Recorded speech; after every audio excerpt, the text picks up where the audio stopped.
अज बेखबर थो बाखबर सां विड़ी पवे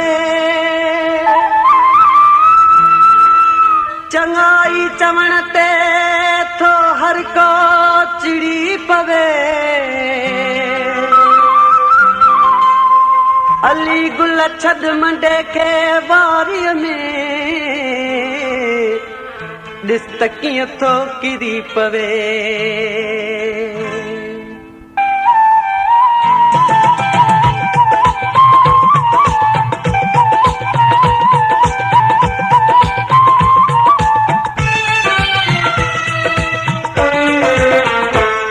अज को भी नथो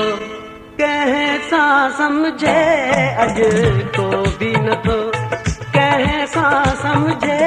वक्त कन खां वठी समझाए थो उस्ताद भी थी सुलझाए थो अज को भी नथो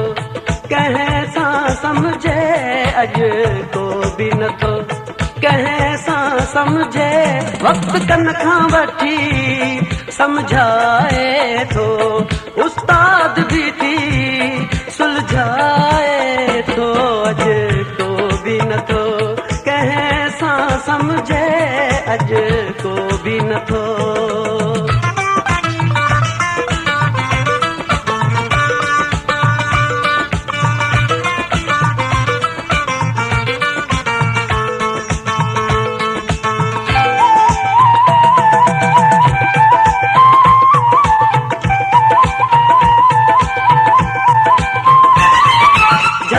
कंहिंखे जलजण सां झलजे ई नथो जल त कंहिंखे जलजण सां झलजे ई नथो रोक त कंहिंखे रोकण सां रुकजे ई नथो पोइ त ॾिखई कान्हे बहितर अॻिते ई वधाए थो अॼ को बि नथो कंहिं सां समझे अॼ को बि नथो कंहिं सां समझे वक्त कन खां वठी समझाए थो उस्ताद भी थी सुलझाए थो अज को भी नथो कंहिं सां समझे अज को भी नथो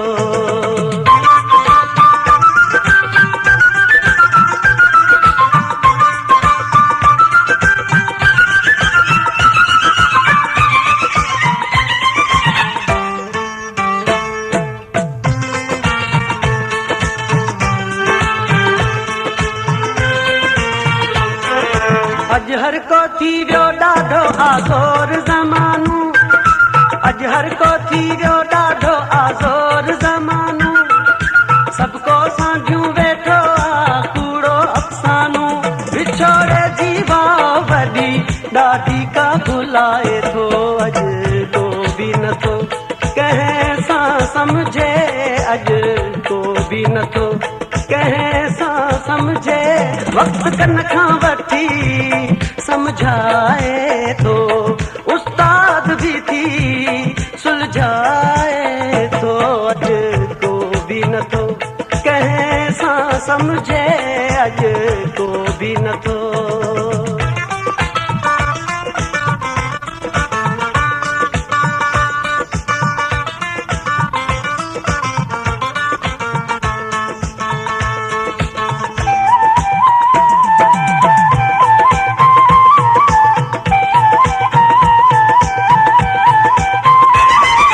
अली गुल आहिनि ॾुखियूं ॾाढियूं वक़्त जूं घड़ियूं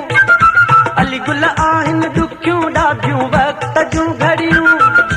रुसी कंहिंखां की न वञनि वक़्त जूं घड़ियूं सख़्त तां बि लाहे खणी सांगी ऋणनि में रुलाए थो अॼ को बि नथो कंहिं सां समझे अॼ को बि नथो कंहिं सां समझे वक़्त कन खां वठी समझाए थो उस्ताद भी थी सुलझाए थो अज को भी नथो कंहिं सां समझे अज को भी नथो